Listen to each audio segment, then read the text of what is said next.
Imagine being 7 months pregnant, standing beside your millionaire husband at the most glamorous event of the year, feeling like you're finally living a fairy tale. Now imagine that fairy tale shattering in an instant when his mistress steps into the light, pointing a finger not at him, but at you. In front of hundreds of people, she spews venom, designed to break you. Everyone watches, expecting you to crumble. But they didn't count on one thing. They didn't count on the one man in the room more powerful than your husband, turning to the mistress and changing everything with a single, devastating question. This is the story of that night, and the woman who rose from the ashes. The dress was the color of a midnight sky, a heavy silk that whispered against Julia Merrick's skin with every careful movement. It had cost more than the car she'd driven in college, a fact Gregory had mentioned with a casual, proprietary air as he'd laid the box on their 4-poster bed. "Only the best for my wife," he'd said, his voice smooth as Scotch, but his eyes held the cool, assessing glint of a man admiring a recent acquisition. At 7 months pregnant, Julia felt less like a goddess in couture and more like a carefully decorated vessel. The baby, a little girl she'd already named Sophie in the privacy of her own thoughts, was a constant, shifting presence beneath the expensive fabric. A gentle kick reminded her she wasn't alone in this gilded cage. She placed a hand over her swollen abdomen, a gesture that was both protective and grounding.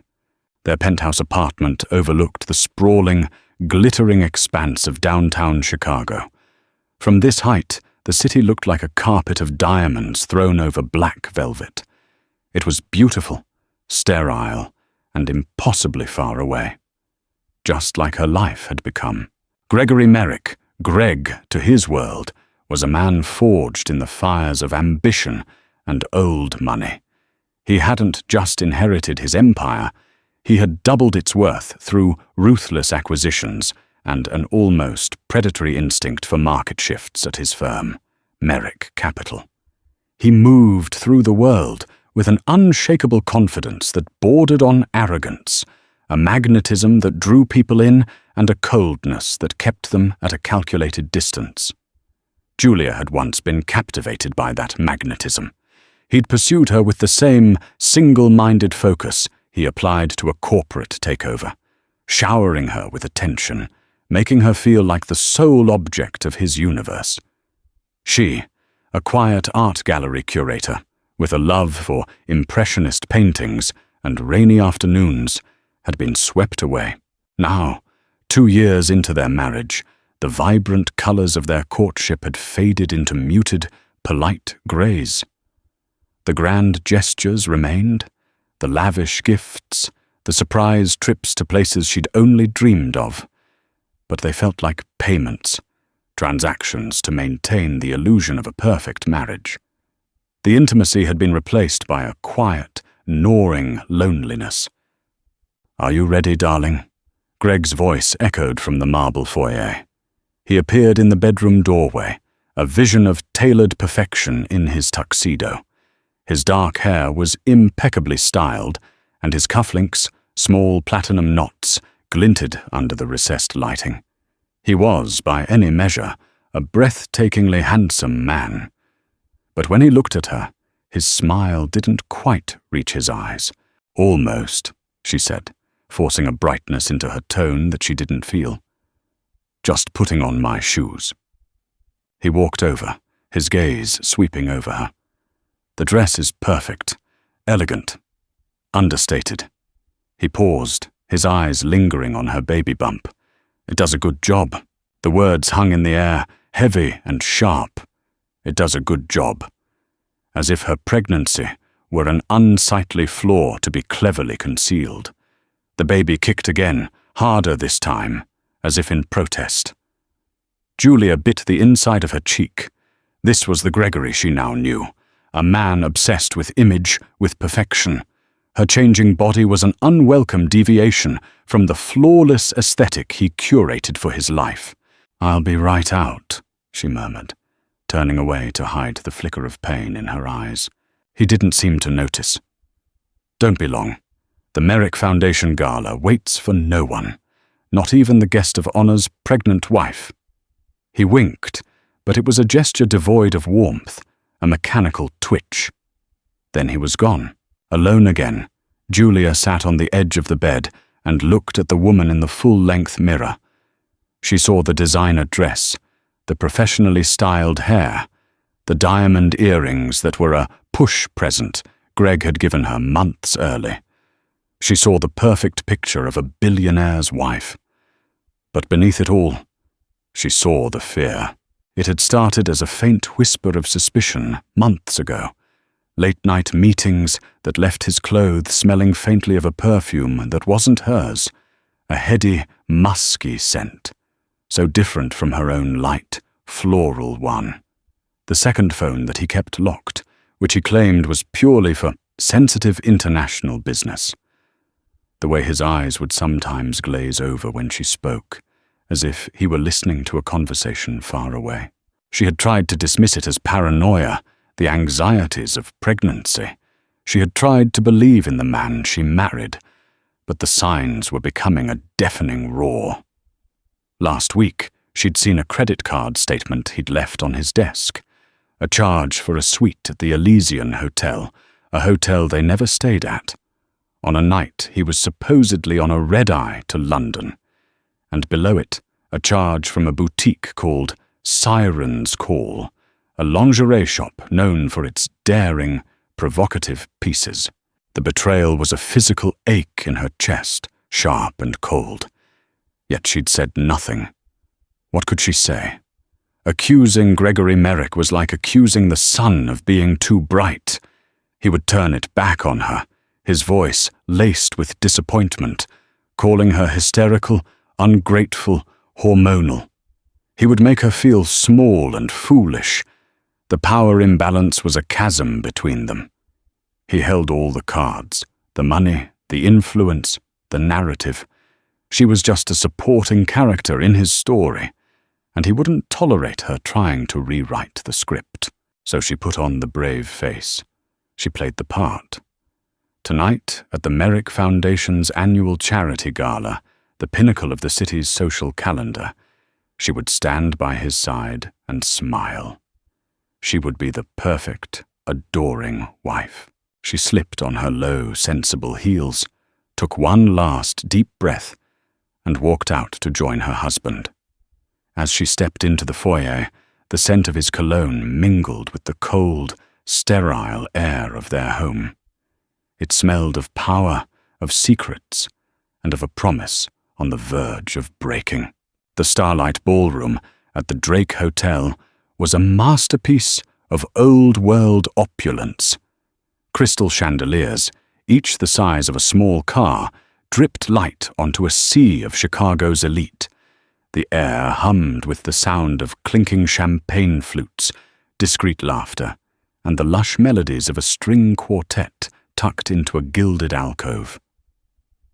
The scent of 1,000 different perfumes mingled with the aroma of expensive food, creating a heady, almost suffocating atmosphere.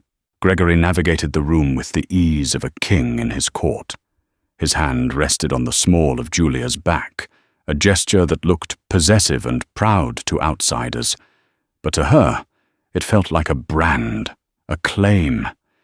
He steered her from one cluster of power players to another, bankers, politicians, real estate tycoons. They greeted him with deference, and her with a polite, dismissive curiosity. She was Mrs. Merrick, an accessory to his greatness. "Julia, you remember Senator Davies?" Greg would say, his smile wide and blinding. "Of course. A pleasure to see you again, Senator," Julia would reply, her own smile feeling like a mask she'd glued to her face. They would ask about the baby with feigned enthusiasm. "A new heir for the Merrick dynasty," one portly real estate mogul boomed, clapping Gregory on the shoulder. Gregory accepted the compliment with a magnanimous nod, as if he'd single-handedly orchestrated a miracle. No one asked Julia how she was feeling. They only saw the bump, the symbol of Gregory's legacy continuing. An hour into the charade, Julia felt a wave of exhaustion. The baby was pressing against her bladder, and her ankles were beginning to swell. "Greg," she whispered, "I need to sit for a moment." He glanced at her, a flicker of annoyance crossing his features before it was smoothed away. "Of course, darling. There's our table. Go ahead. I need to have a word with Edward Pierce." He gestured towards a man standing near the grand windows overlooking Lake Michigan. Edward Pierce was Gregory's chief rival, a tech billionaire who'd built his fortune from scratch with a quiet, intense brilliance that the old money establishment found both unnerving and fascinating. He was tall and lean, with an air of stillness about him that contrasted sharply with Gregory's restless energy. While Gregory was all polished charm, Edward was understated, his gaze sharp and analytical. The two men circled each other in the business world like wary predators, their rivalry the stuff of financial news legend. "Be right back," Greg said, his hand dropping from her back, releasing her. She felt a strange mix of relief and abandonment as he walked away. Julia made her way to their designated table at the front of the ballroom. As she sat down, sighing in relief as the pressure eased on her feet, her eyes scanned the crowd. And then she saw her. The woman was standing near the bar, holding a glass of champagne. She was a stark, fiery contrast to the ballroom's muted elegance. Her dress was a slash of crimson satin that clung to a figure that was all sharp angles and dramatic curves. Her hair was a cascade of raven black curls, and her lips were painted the same bold red as her dress.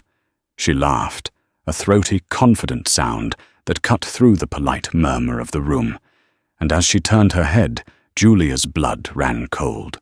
It was the woman from Greg's phone. Julia had found it by accident 2 months ago. Greg had left his business phone on the nightstand, and a notification had lit up the screen. It was a photo. This woman, wearing nothing but a black lace robe, lounging on a hotel bed that Julia recognized as the kind from the Elysian. The caption read, "Missing my king. Hurry back." Julia's heart had hammered against her ribs. She'd wanted to scream, to throw the phone against the wall, but the fear had paralyzed her. The fear of Gregory's denial, his rage, his power. So she had put the phone down, her hand trembling, and had buried the image deep inside her, where it had festered like a poison. Now here she was, in the flesh, in their space. The woman's eyes swept the room with a look of brazen ownership, as if she were searching for someone. Her gaze passed over Julia, dismissed her, and then found Gregory, who was now concluding his conversation with Edward Pierce. A slow, predatory smile spread across the woman's face. Gregory saw her, and for a split second, a micro-expression, not of panic, but of something akin to pleased anticipation, crossed his face before being replaced by his usual mask of cool indifference. He was in on this. He knew she would be here.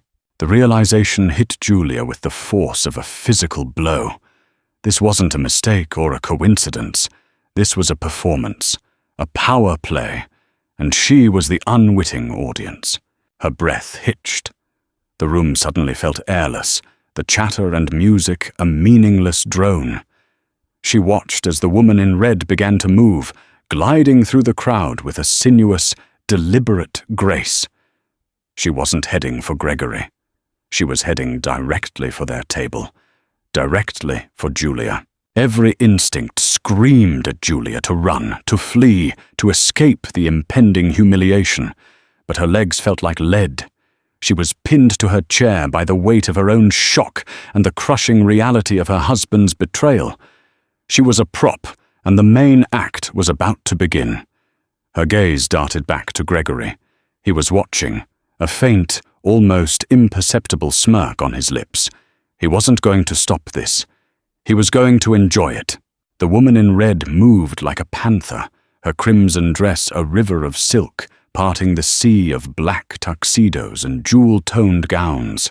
Heads turned as she passed, drawn by her audacious beauty and the palpable aura of drama that surrounded her. She stopped directly in front of Julia's table, her shadow falling over the pristine white tablecloth. Up close, she was even more striking. Her eyes were a dark, knowing brown, expertly lined to look sharp and feline. The musky, expensive perfume that Julia had smelled on Greg's shirts enveloped her. It was the scent of her own private nightmare made real. "Julia Merrick," the woman said. Her voice was low and smoky, but it carried an edge of steel. She didn't offer a greeting. She stated the name like an accusation. Julia's mouth was dry. She could feel the eyes of the surrounding tables turning towards them, conversations faltering as people sensed the brewing storm. She swallowed, trying to find her voice. "I'm sorry. Have we met?" The woman let out a short, dismissive laugh. "Oh, honey, we haven't met, but we have so much in common. Or should I say, someone in common." She leaned forward, placing her perfectly manicured hands on the table. Her red nails looked like drops of blood against the white linen. "My name is Natalie Bishop, a name Greg knows very well." The name, Natalie Bishop, was a gut punch. It was a name she didn't know, but the confidence with which it was delivered told her everything. The polite fiction she had been clinging to, the fragile hope that she was wrong, evaporated. "I don't know what you're talking about," Julia managed, her voice a weak tremor. She looked past Natalie, searching desperately for Gregory. He was standing about 20 feet away, ostensibly in conversation with a city alderman, but his body was angled towards them. He was watching. He was letting this happen. "Don't you?" Natalie's voice dripped with condescending pity. "Poor, naive Julia. Tucked away in your ivory tower, playing the perfect little wife. Did you really think a man like Gregory would be satisfied with this?"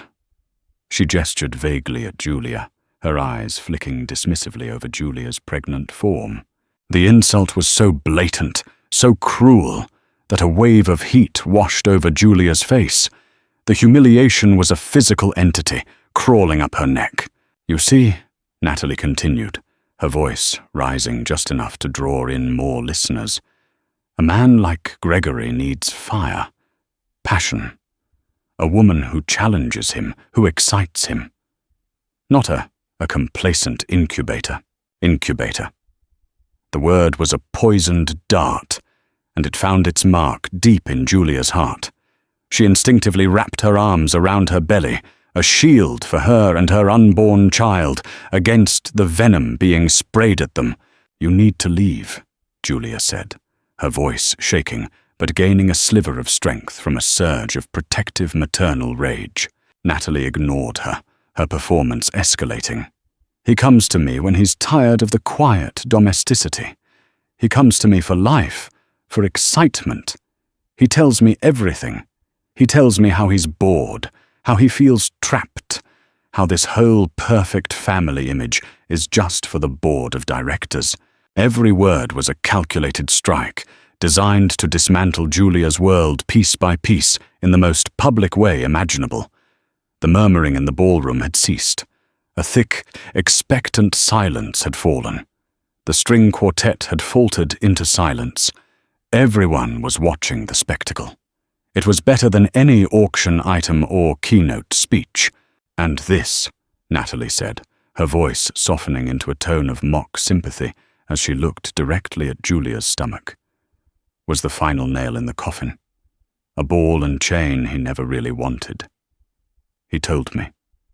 He said it was an accident, a mistake." A tear finally escaped Julia's eye, tracing a hot path down her cold cheek. The lie was the cruelest cut of all. She remembered the night Sophie was conceived. Gregory had been tender, whispering promises of their future, of the family they would build. Had it all been a lie? Had he been thinking of this woman even then?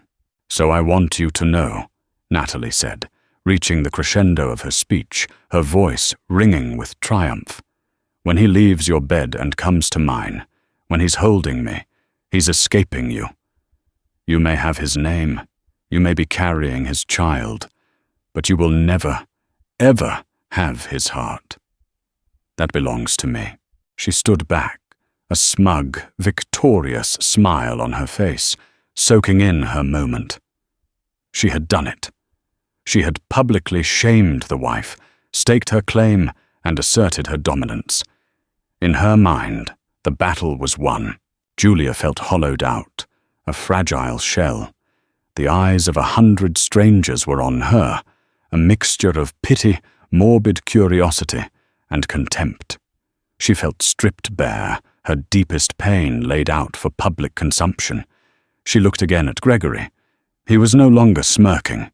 He was watching with a look of cool, detached appraisal, as if observing a fascinating but predictable chemical reaction. He was about to walk over, she knew, to play the part of the shocked husband, to benevolently end the scene he had secretly orchestrated. But before he could take a step, another figure moved. Edward Pierce, who had been standing silently by the windows, detached from the drama, began to walk not towards Julia, but towards Natalie. He moved with a quiet, unhurried purpose that commanded attention. The crowd, sensing a new player entering the stage, held its collective breath. Edward Pierce moved through the silent ballroom with an economy of motion that was riveting. He didn't rush, he didn't swagger. He simply walked, and the space seemed to rearrange itself around him.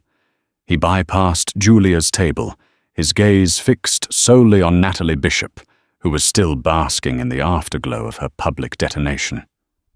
She watched him approach, her smug expression faltering slightly, replaced by one of confusion. She had expected Gregory, or perhaps security. She had not expected Gregory Merrick's biggest rival. Edward stopped a few feet from her. He was taller than she was, even in her heels, and his presence was one of immense, quiet gravity. He wasn't overtly threatening, but the intensity in his dark, intelligent eyes was unnerving. He didn't look at her with lust or anger or even pity. He looked at her with a calm, penetrating clarity, as if he were solving a complex equation. The entire room was rapt. Gregory, who had been about to step in and manage the scene, froze mid-stride, a look of profound irritation flashing across his face. This was not part of his script. Edward Pierce's intervention was an unwelcome improvisation. For a long moment, Edward said nothing. He simply held Natalie's gaze, letting the silence stretch until it was taut and uncomfortable. He let her bravado dissipate, let the weight of 100 pairs of eyes press down on her. Her triumphant posture began to sag, the first cracks appearing in her crimson armor. When he finally spoke, his voice was low, calm, and carried easily through the silent room. It was not a shout. It was a precise, surgical instrument. He didn't ask about her motives.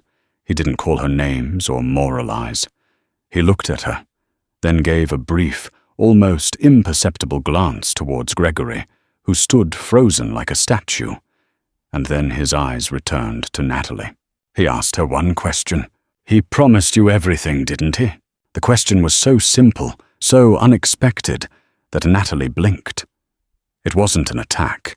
It sounded almost sympathetic. She lifted her chin, recovering a sliver of her defiance. "He loves me. He's going to leave her for me." Edward gave a slow, deliberate nod, as if considering her words. He took another small step closer.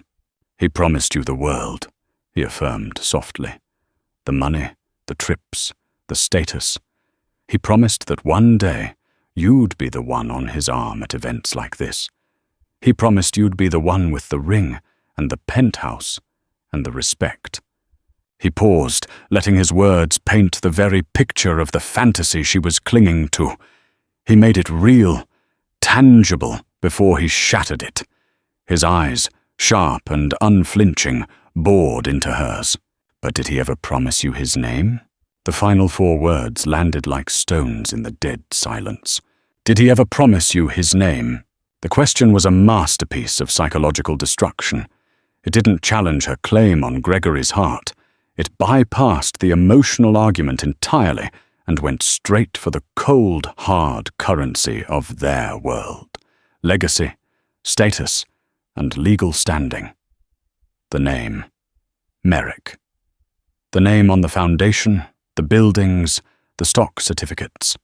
The one thing Julia had that Natalie so desperately craved. Natalie's face, which had been a mask of triumphant pride, crumbled. The color drained from her cheeks, leaving her lipstick a garish slash of red. Her entire, carefully constructed reality was being dismantled by that one, simple question. She had fixated on winning Gregory's affection, believing it was the key to everything else. Edward Pierce had just illuminated the brutal truth. To a man like Gregory, love was a commodity, but his name was his kingdom. And he would never, ever give the keys to the kingdom to a mistress. She was a diversion, not a successor. Her eyes darted to Gregory, a desperate, pleading look on her face. She was looking for reassurance, for him to deny it, to rush to her side and prove this man wrong. But Gregory's face was a mask of cold fury. His anger wasn't directed at Natalie or even at Julia. It was directed at Edward, the man who had stolen his stage, commandeered his drama, and exposed the unwritten rules of his cruel game. In that moment, by not defending Natalie, Gregory gave her the answer she dreaded. He remained silent. And his silence was a confession, the illusion shattered. Natalie was not his queen in waiting. She was a pawn, a beautifully dressed, fiery pawn in a game designed to entertain and control, but a pawn nonetheless. And she had just been sacrificed. The humiliation she had tried to inflict on Julia boomeranged back with crushing force. She was the fool. She was the one who had been played. The whole ballroom could see it now. They weren't looking at a triumphant victor. They were looking at a discarded toy. Her bravado vanished, replaced by a raw, naked vulnerability. Her shoulders slumped. Her eyes, moments ago flashing with fire, were now swimming with tears of shame and fury. Without another word, she turned and fled, her crimson dress a blur as she pushed her way through the stunned crowd and out of the ballroom, leaving a wake of shattered drama behind her. The moment Natalie fled, a collective exhale seemed to ripple through the starlight ballroom. The spell was broken. A low murmur erupted as guests turned to each other, whispering, dissecting the raw, theatrical display they had just witnessed. The string quartet, after a moment of uncertain hesitation, cautiously began to play again, the soft notes a flimsy bandage over a gaping wound. Julia was still sitting, her hands clasped over her belly, her body trembling with a mixture of shock, relief, and a profound, bone-deep sorrow. She watched Natalie's retreat not with triumph, but with a strange, hollow ache. She had been the target, but they were both victims of Gregory's cruel theatre. Her gaze shifted to Gregory. The mask was gone. His face was thunderous, his jaw tight with a barely controlled rage. His eyes, like chips of ice, were locked on Edward Pierce. The public humiliation of his wife was a trifle. The public usurpation of his power was an unforgivable offense. He took a step towards Edward, his whole body radiating menace, but Edward didn't flinch. He simply met Gregory's glare with that same unnerving calm, gave a slight, almost imperceptible shake of his head, and then turned his attention away. His part in the drama was over. He had recalibrated the power dynamic, and now he was stepping back. His gaze fell on Julia. For the first time, he truly looked at her, and in his eyes she saw none of the pity or morbid curiosity of the crowd. She saw a quiet acknowledgement of her pain. and something else. Respect. Gregory, seeing he had lost the moment and wanting to regain control, finally strode towards Julia's table. His movements were clipped and angry. He would now perform the role of the concerned husband, a role made farcical by his earlier inaction. "Julia," he began, his voice a low, urgent hiss meant only for her. "This is mortifying. I have no idea who that woman was. She's clearly unstable, some delusional stalker." Julia looked up at him. The tears had dried on her cheeks, and in their place was a cold, startling clarity.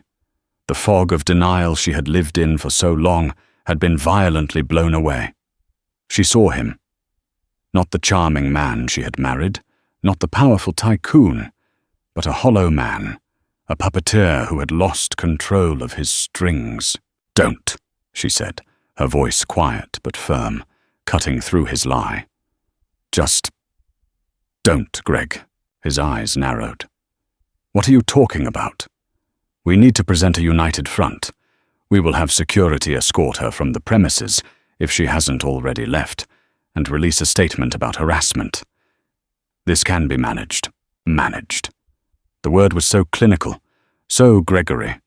Her life, her heart, her humiliation. It was all just a PR problem to be managed. In that instant, something inside her shifted. It wasn't a loud crack, but a quiet, seismic realignment. The fear that had held her captive for so long didn't vanish, but it was overshadowed by a new, steely resolve. She would not be managed. She would not play her part in his damage control. She pushed her chair back, her movements slow and deliberate. Using the table for support, she rose to her feet. She was unsteady, but she was standing. "I'm leaving," she said, not looking at him, but looking out at the glittering, indifferent city beyond the windows. "Don't be ridiculous," Greg snapped, his voice low and furious. "You're not going anywhere. We are the hosts of this gala. You will sit down, you will smile, and we will get through this. Do you understand me?" It was a command, not a request, the same tone he used with his underlings. Julia finally turned her head and looked him directly in the eye. "No," she said. The single word was not defiant or hysterical. It was a simple statement of fact, a boundary drawn in granite.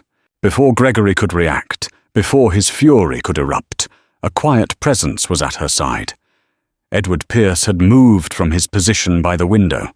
He didn't touch her, but stood close enough to offer silent support. He addressed Gregory, but his words felt intended for Julia. "Your wife looks unwell. I'm sure everyone would understand if she needed to retire for the evening." He then looked at Julia. "My driver is waiting downstairs. He can take you wherever you need to go. No questions asked." The offer was a lifeline. It was a way out that didn't involve creating another scene, a quiet, dignified exit. Gregory's face contorted with rage. "Stay out of this, Pierce. This is a private family matter." "It stopped being private when it became the evening's entertainment," Edward replied coolly, his gaze never leaving Julia. "The choice is yours, Mrs. Merrick." He called her Mrs. Merrick, not Julia. It was a sign of respect, a recognition of her standing, however fraught it might be. He was giving her agency, a choice she hadn't felt she'd had in years. She looked from Gregory's enraged face to Edward's calm, steady one. She thought of the cold, empty penthouse upstairs. It wasn't a home. It was a stage set. It was the last place on earth she wanted to be. "Yes," she whispered, her voice still shaky but clear. "Thank you." She took a step away from the table, away from Gregory. It felt like stepping off a cliff. Gregory reached out to grab her arm, but Edward subtly shifted his position, blocking him. It was a small, almost imperceptible movement, but it was definitive. Without looking back, Julia walked away from the table, from her husband, from the life that had almost broken her. Edward fell into step, a respectful pace behind her, a silent guardian clearing a path through the gawking crowd. As she walked through the grand doors of the Starlight Ballroom and into the hushed corridor beyond, she didn't feel like a victim fleeing a disaster. She felt the first, terrifying, exhilarating tremor of freedom. Chapter 6. A different kind of strength. The ride in Edward Pierce's car was a silent cocoon. The vehicle, a sleek, dark sedan, was so quiet it felt like moving through water.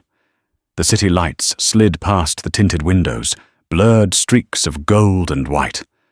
Julia stared at them, unseeing.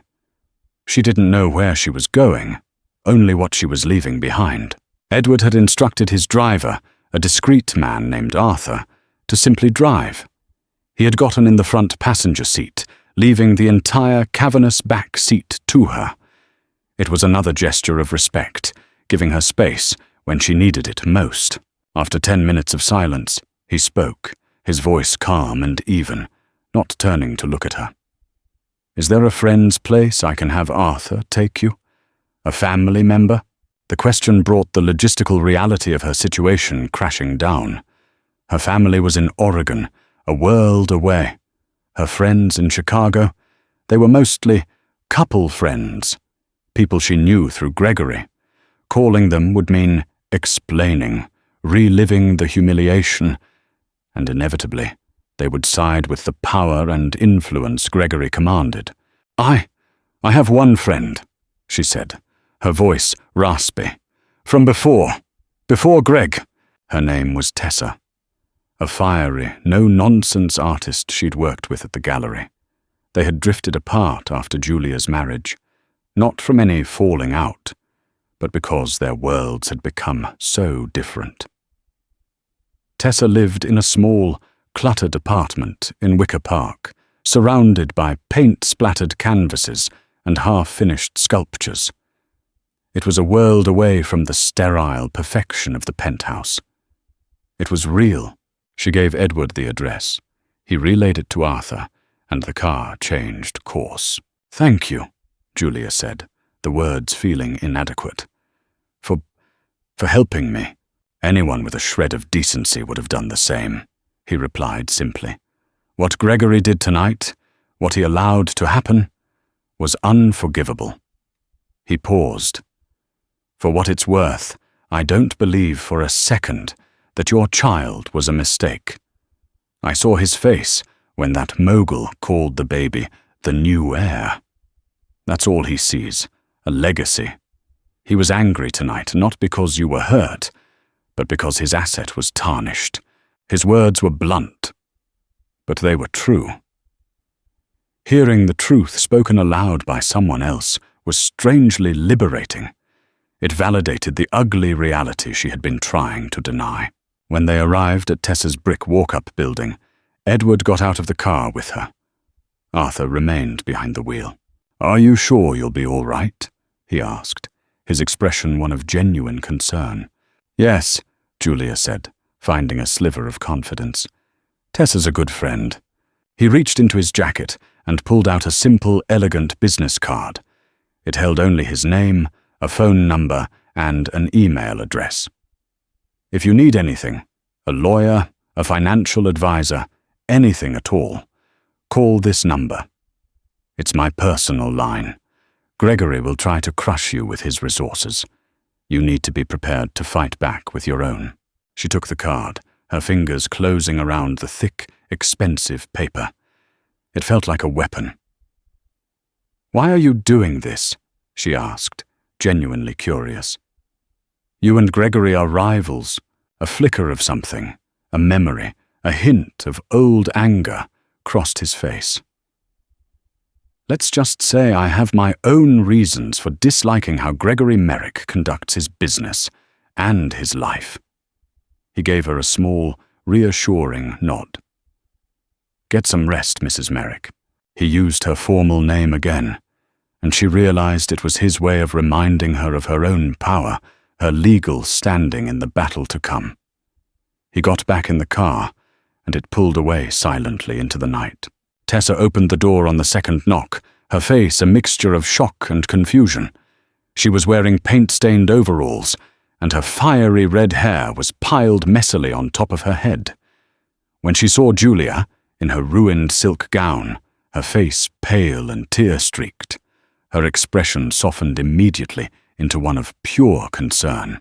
"Jules, oh my God, what happened? Come in, come in." Inside, the apartment smelled of turpentine and coffee. Canvases leaned against every wall. It was chaotic, vibrant, and alive. It was home.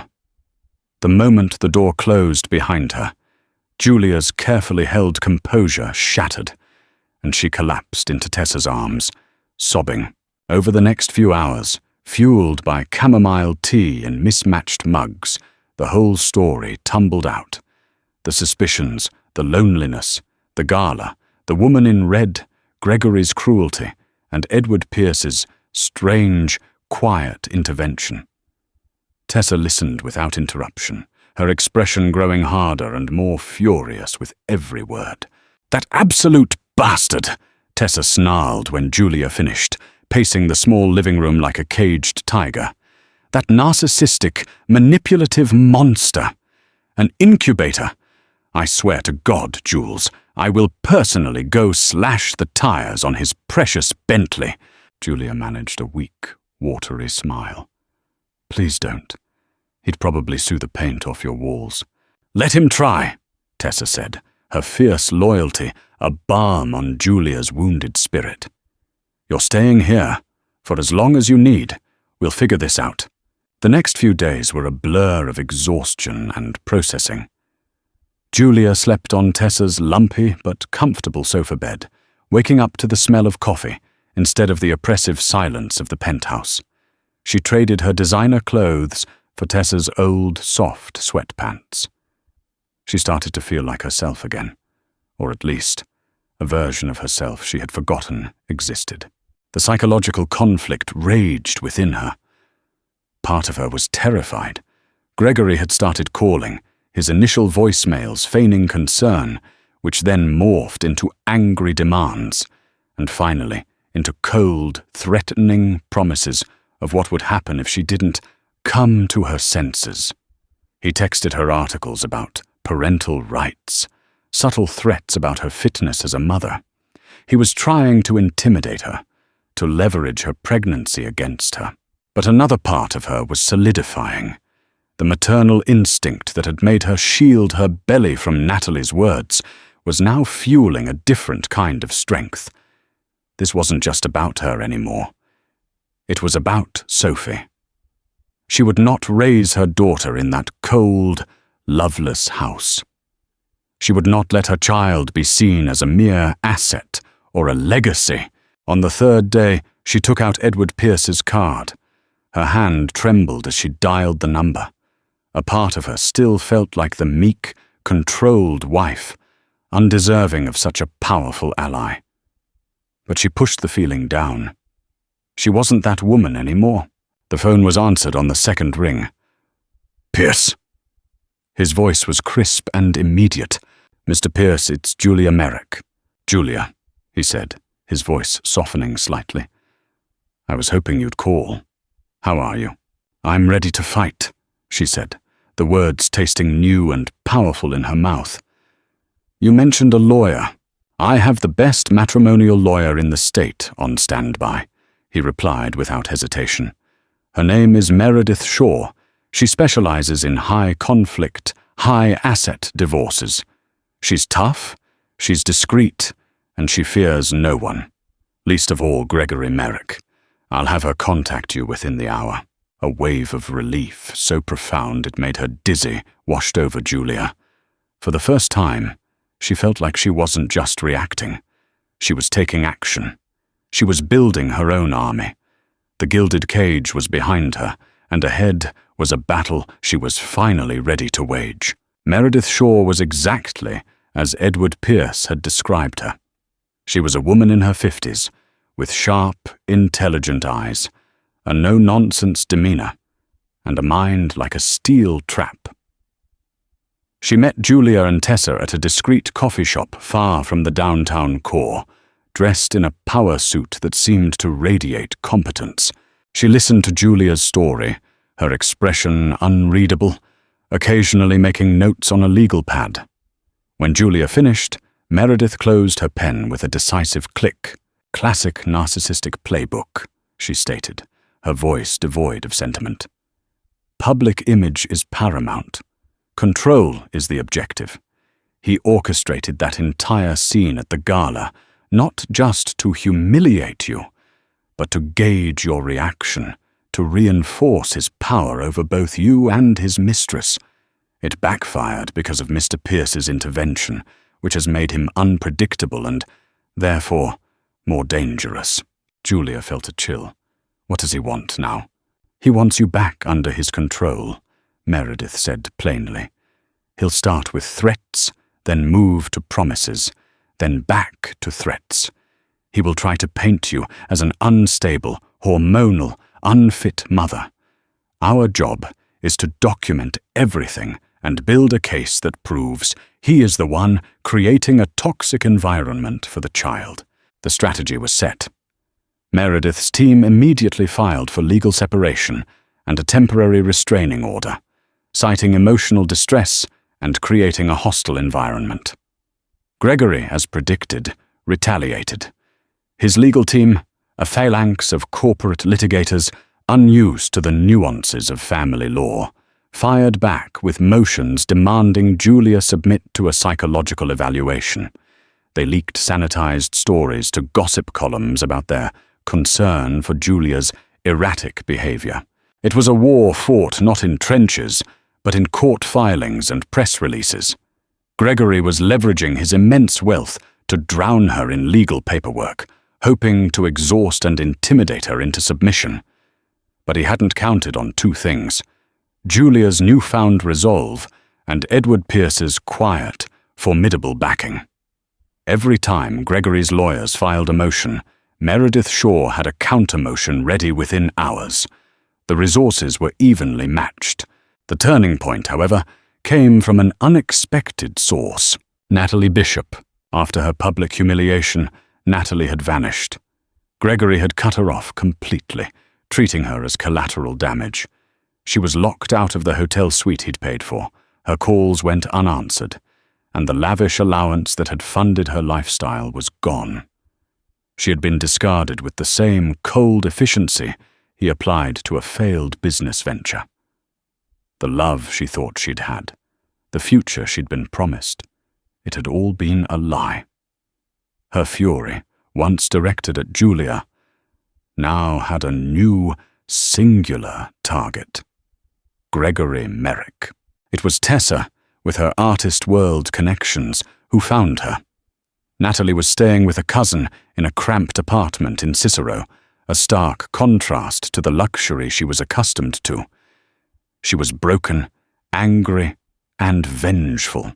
Julia agreed to meet her. They sat in the same anonymous coffee shop where Julia had first met Meredith Shaw. Natalie looked smaller without her crimson armor, her face pale, and her eyes filled with a bitter, resentful fire. "Why should I help you?"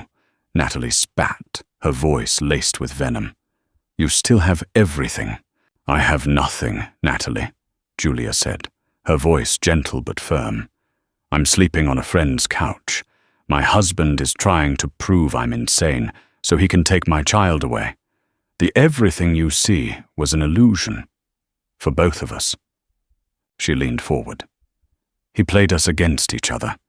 He used your passion to make himself feel powerful, and my compliance to maintain his public image.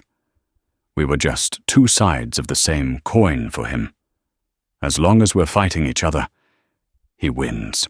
Natalie stared at her, the fight draining from her eyes as Julia's words sank in.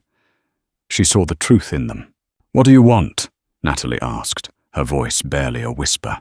"I want the truth," Julia said. "Meredith, my lawyer, thinks he's hiding assets, moving money around to devalue his worth for the divorce settlement. You were with him all the time.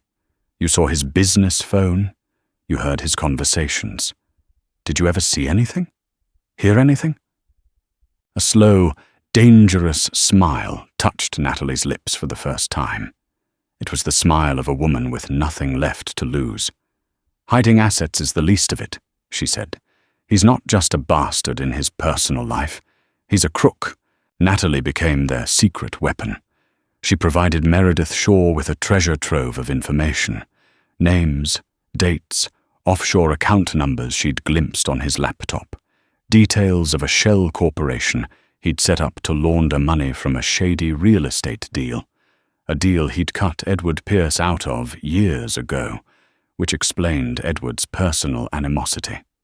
Natalie's memory for detail, once focused on romantic fantasies, was now a precision instrument of revenge. Armed with this information, Meredith Shaw changed tactics. She filed a motion to compel discovery, not just on his personal finances, but on the finances of his primary holding company, Merrick Capital. She subpoenaed records related to the shell corporation Natalie had named. Gregory's legal team panicked. This wasn't a messy divorce anymore. It was on the verge of becoming a federal investigation. They tried to quash the subpoenas, claiming they were irrelevant to the divorce proceedings.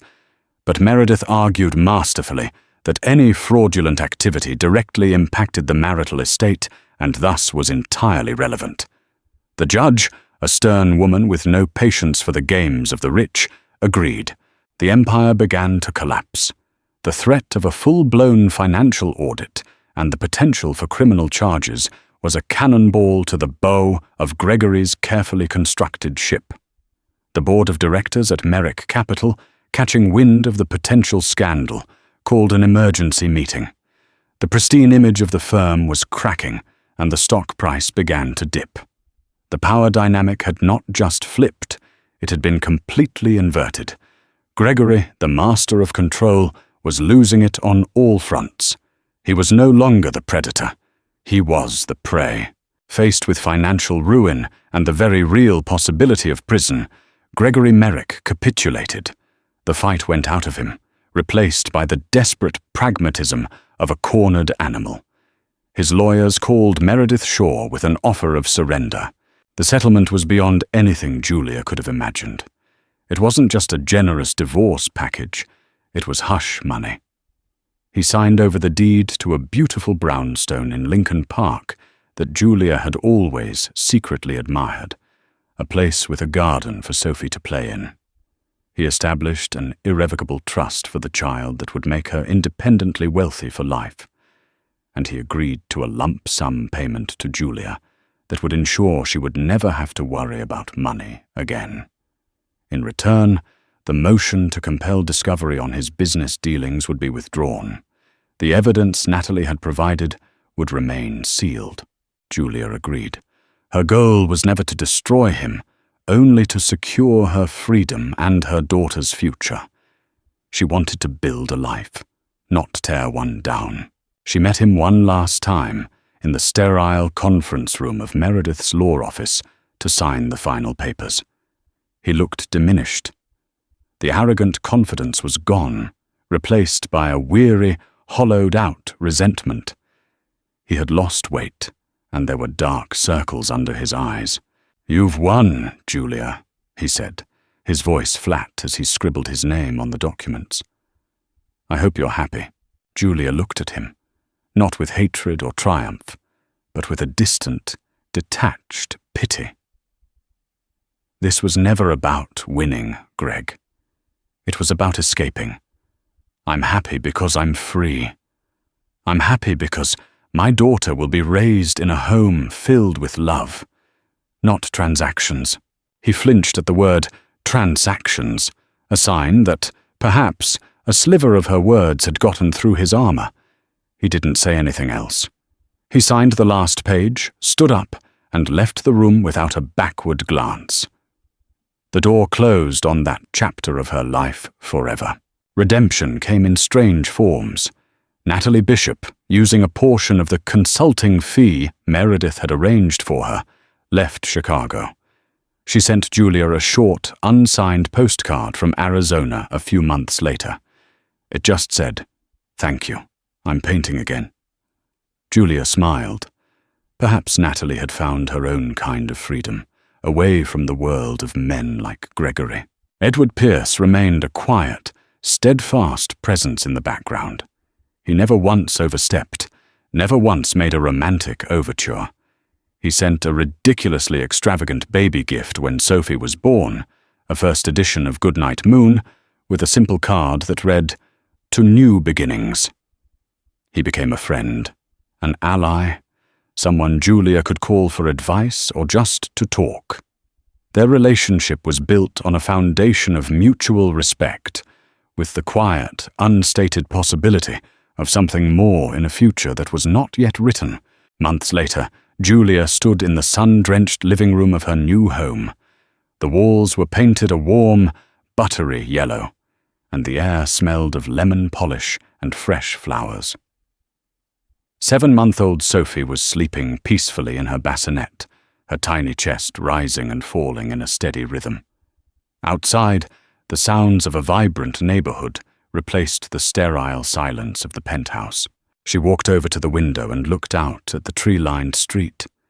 She was no longer Mrs. Gregory Merrick, the billionaire's wife. She was Julia Merrick, a mother, a homeowner, a woman who had faced down her own personal Goliath and had walked away whole. She had been publicly shamed, betrayed, and underestimated. They had expected her to crumble. But they didn't know the strength of a woman fighting for her child. They didn't know that from the ashes of a gilded cage, she could build a fortress of her own. She was not a victim. She was a survivor. And as she watched her daughter sleep, her heart filled with a quiet, fierce, and profound joy. Her future was a blank canvas, and for the first time in a very long time, she was the one holding the brush. And so, Julia's story comes to a close, not with a dramatic revenge, but with the quiet, powerful victory of a life rebuilt on her own terms. It's a story about how our deepest betrayals can sometimes lead to our greatest strengths, and how the right question at the right time can change the course of destiny. What did you think of the characters' journeys? Was Natalie's final act one of revenge or redemption? And what about Edward Pierce's quiet support? We'd love to hear your thoughts in the comments below. Every character in this story faced a moral crossroads. What would you have done in their shoes? If this story of betrayal, empowerment, and resilience moved you, please show your support by hitting that like button, sharing it with someone who loves a powerful drama, and most importantly, subscribing to our channel. We have so many more stories to tell about the complex, messy, and beautiful corners of the human heart. Thank you for watching.